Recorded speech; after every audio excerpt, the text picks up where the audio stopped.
ইসরায়েলের পণ্য বয়কট করুন। কি ভাবতেছেন আমি কেন আবার এই কথা বলতে আসলাম? সবাই তো জানে বয়কট করতে হবে। হ্যাঁ, সবাই জানে, তারপরে আমিও বলতেছি বয়কট করতে হবে। কেন বয়কট করতে হবে? ইহুদি পণ্য বলে কি বয়কট করতে হবে? না, ইহুদি পণ্য বললে বয়কট করতে হবে না। ইসরায়েলের পণ্য বয়কট কেন করতে হবে? ইসরায়েলের বলে না, বয়কট করতে হবে এই কারণে যে যদি কোনো জাতি বা গোষ্ঠী অন্য কোনো জাতি বা গোষ্ঠীর উপরে নির্যাতন, জুলুম বা অত্যাচার চালায়, তাহলে ওই জুলুমবাজ জাতি বা গোষ্ঠীকে বয়কট করতে হবে। বয়কট করার মাধ্যমে কি হবে? বয়কট করার মাধ্যমে তারা অর্থনৈতিকভাবে দুর্বল হবে, সামাজিকভাবে দুর্বল হবে।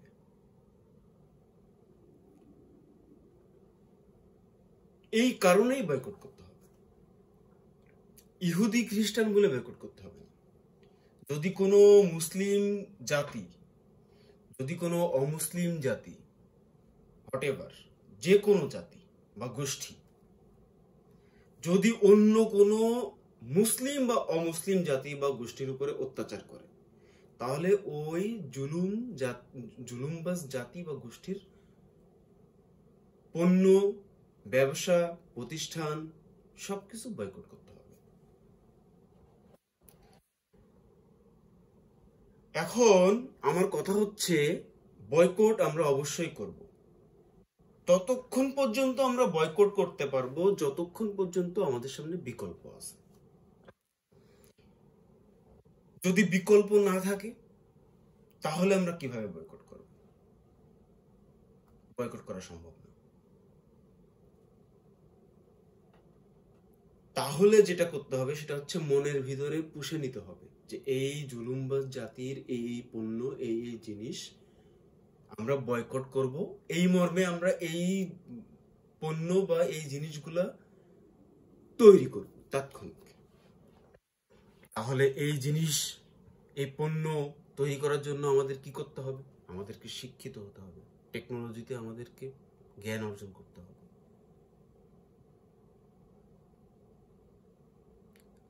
আমরা কি সেটা পারেছি?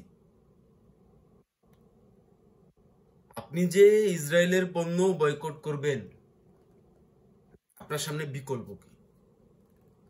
কিভাবে চলবেন? সারা বিশ্বে যে হাইব্রিড প্রজাতির ফসলের বীজ উৎপাদন হয়, তার 99% উৎপাদন করে এই ইহুদি জাতিগোষ্ঠী বা এদের সংশ্লিষ্ট যে বা বা খ্রিস্টান, এক কথায় এই জাতিগোষ্ঠীর সংশ্লিষ্ট কোম্পানিগুলো। এখন আপনি কি হাইব্রিড প্রজাতির বীজ বা ফসলের বীজগুলো কি বয়কট করতে পারবেন? না, পারবেন না। তাহলে আপনাকে কি করতে হবে? তাহলে আপনাকে হাইব্রিড প্রজাতির বীজ তৈরি করতে হবে। ফসলের পোকামাকড় দমনের জন্য যে কীটনাশক আমরা ব্যবহার করি, এর অধিকাংশই ইহুদি খ্রিস্টানদের প্রতিষ্ঠানের বা সংশ্লিষ্ট প্রতিষ্ঠানের পণ্য। এখন আপনি কি এগুলোকে বয়কট করতে পারবেন? পারবেন না। বয়কট করার আগে আপনাকে অবশ্যই এগুলো ইনোভেশন করতে হবে। আচ্ছা,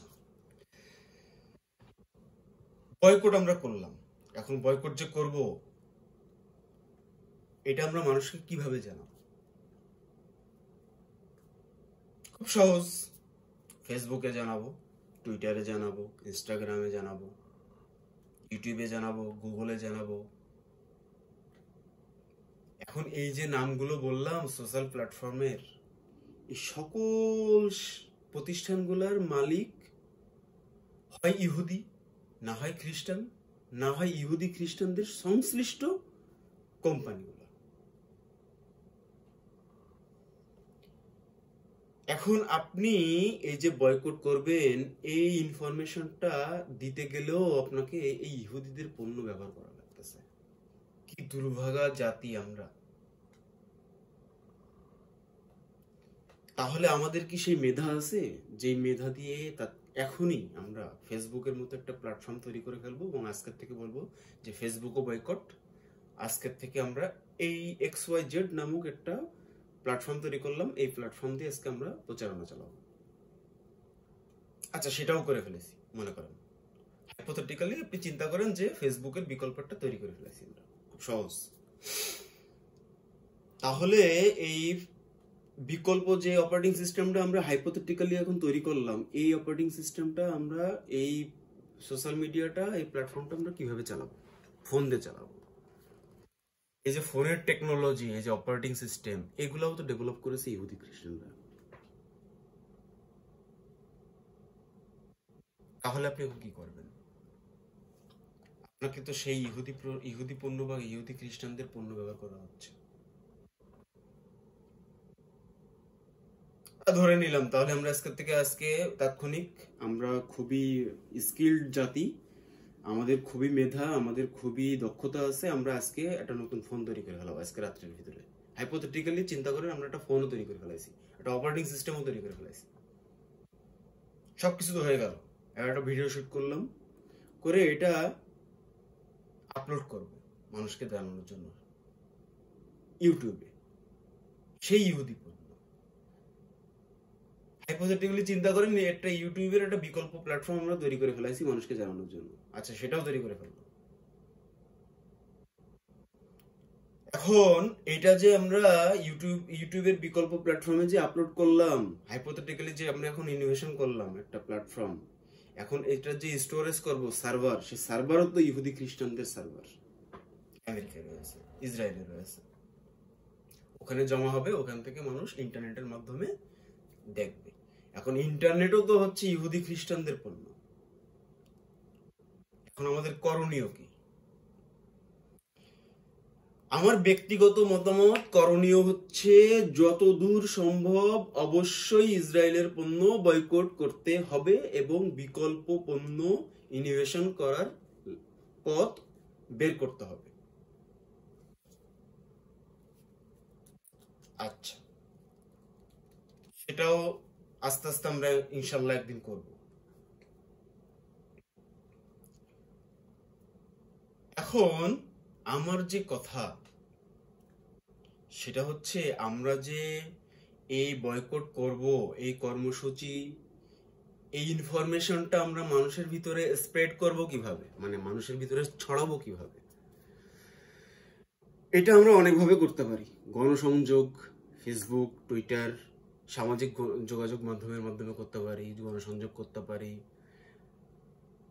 কতিপয় লোক এক জায়গায় জড়ো হতে পারি, প্লে কার্ড, ফেস্টুন উঠাইতে পারি, সেটা যদি হিউজ পরিমাণে গ্যাদারিং হয়, সেই গ্যাদারিংটা ইন্টারন্যাশনালি মিডিয়াগুলো কাভার করবে, সেই ইনফরমেশনটা সারা পৃথিবীর মানুষ দেখবে, একটা জনমত তৈরি হবে।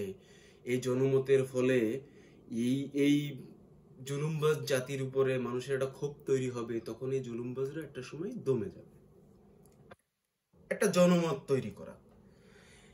এখন এই জনমত তৈরি করার পন্থাটা আমি যেটা মনে করি সেটা হওয়া উচিত খুবই সাইলেন্টলি, আস্তে আস্তে, নিরিবিলি, ভদ্রতার সাথে, আদবের সাথে।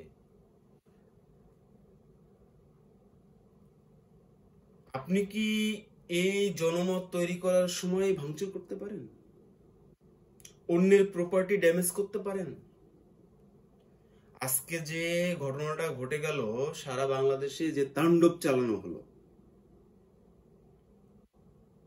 ওইটা কারোর না কারোর প্রপার্টি। অন্যের প্রপার্টি ড্যামেজ করার রাইটস আপনাকে কে দিয়েছে? হু আর ইউ?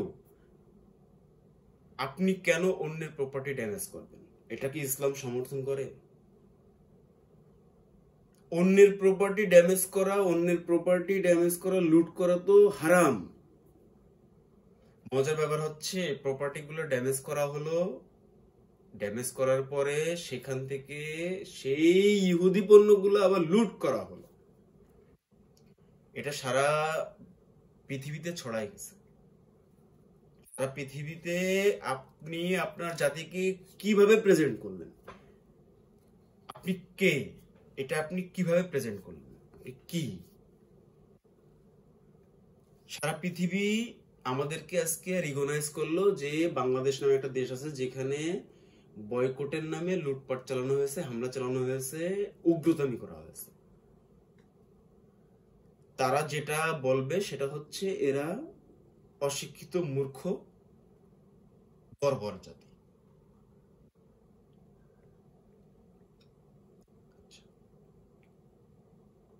এতে কি এই যে ঘটনাগুলো ঘটলো আজকে, এতে কি মানুষের মনে সিম্প্যাথি গ্রো করবে না হেট গ্রো করবে? মানে মানুষের মনে কি আমাদের জন্য সহমর্মিতা আসবে নাকি ঘৃণা আসবে? আমি তো মনে করি ঘৃণা আসবে।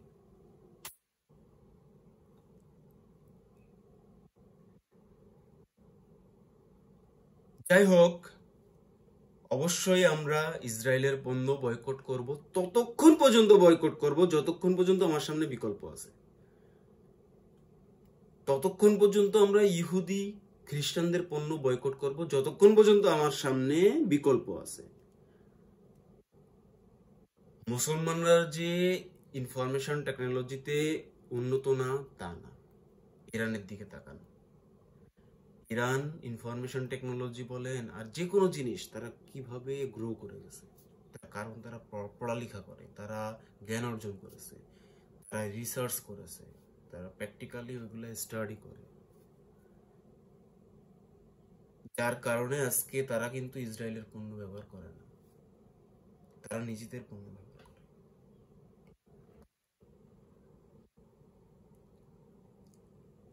পণ্য বয়কট অবশ্যই করতে হবে এবং এই মর্মে আমরা সবাই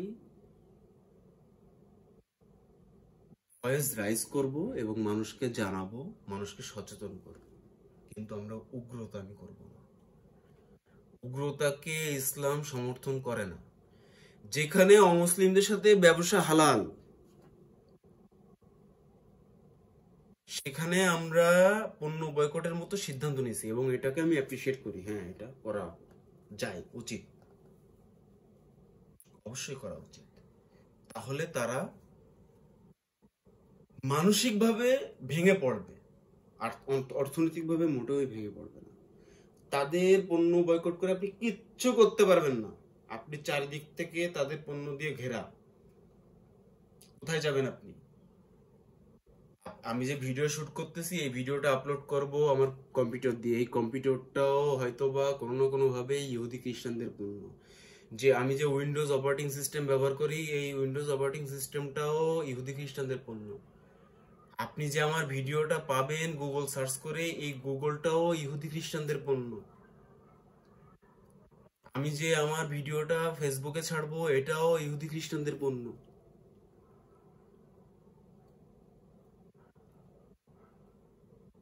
তারপরে যতদূর সম্ভব আমরা অবশ্যই বয়কট করব। জুতা না কিনলে আমার কিচ্ছু হবে না, জুতা না পরেও মানুষ চলতে পারবে, কোনো সমস্যা নেই। কিন্তু বীজ তো আমাকে কিনতে হবে, আমাকে তো যেটা সার যেটা সেটা অবশ্যই আমাকে কিনতে হবে। আমাকে কম্পিউটার ব্যবহার করতে হবে, আমাকে মোবাইল ব্যবহার করতে হবে, আমাকে ফেসবুক ব্যবহার করতে হবে। তাহলে আমরা নিজেদেরকে এমনভাবে প্রিপেয়ার করি, তৈরি করি যেন আমরা ভবিষ্যতে আসতে না পারি 1 বছর, 2 বছর, 3 বছর, 10 বছর, 100 বছর পরে হয়তো বা করার সামর্থ্য হবে। কিন্তু সেই 100 বছর পরে হয়তো বা তারা ইহুদি খ্রিস্টানরা আরো আগায় যাবে। কারণ আমরা যেটা করা উচিত সেটার থেকে আমরা বের হয়ে যাই, আমরা উল্টোটা করি, মানে যেটা করা দরকার। এই যে আমরা প্রোটেস্ট করতেছি, এটাকে পিসফুলি আমরা প্রোটেস্ট করতে পারি, কোনো সমস্যা নেই। এতে আরো জনমত তৈরি হয়, মানুষ আমাদের প্রতি আরো সহানুভূতিশীল হবে, মুসলমানদের প্রতি সহানুভূতিশীল হবে। যেই ভুলগুলো আমাদের পূর্বপুরুষরা করে গেছে, এখনো পর্যন্ত আমরা ওই ভুলগুলো করে যাচ্ছি।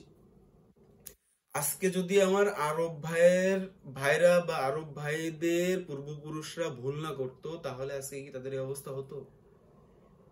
আজকে যদি আমার আরব ভাইয়েরা ব্রিটিশদের সাথে বন্ধুত্ব করে অটোমানদের বিরুদ্ধে যুদ্ধ না করতো, তাহলে অটোমান সাম্রাজ্যের হয়তো বা পতন হতো না। তাহলে অন্তত আমরা অটোমান সাম্রাজ্যের আন্ডারে থেকেও আমরা নিরাপদ থাকতাম। কিন্তু আমরা কি করলাম, আমাদের পূর্বপুরুষরা কি করলো, আল্লাহ পাক যেখানে বলেছে তোমরা ইহুদি খ্রিস্টানদেরকে বন্ধুরূপে গ্রহণ করো না, সেখানে আমার আরব ভাইদের পূর্বপুরুষরা ইহুদি খ্রিস্টানদেরকে বন্ধুরূপে গ্রহণ করেছে এবং অটোমান সাম্রাজ্যের বিরুদ্ধে যুদ্ধ করেছে। যেটা দরকার ছিল না সেটা করেছে, আর যেটা দরকার ছিল সেটা করেনি।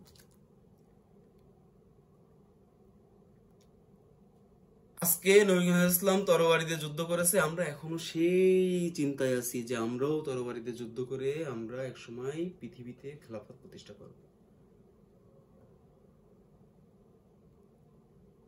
মুসলমানরা কামান তৈরি করেছিল, আর সেই কামান ইউরোপিয়ানরা সেই কামানকে ছোট করে বন্দুক বানায় ফেলেছে, কিন্তু মুসলমানরা সেই কামানের ভিতরে থেকে গেছে।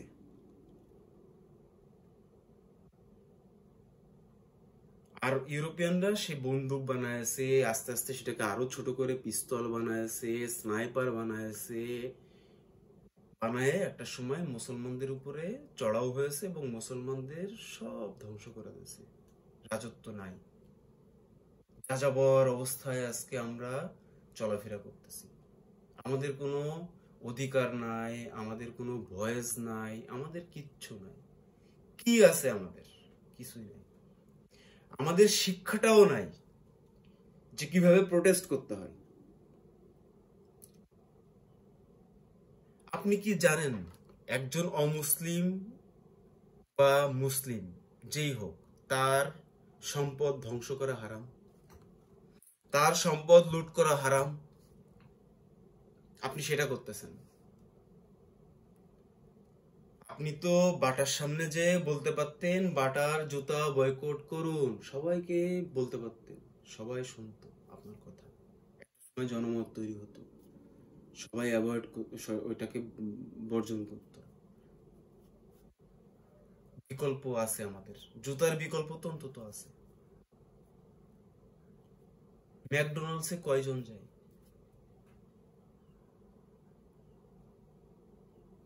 আপনি ম্যাকডোনাল্ডস যে ভাঙচুর করতেছেন, ওইটাকে আপনার প্রপার্টি, ওটাকে আপনার সম্পদ।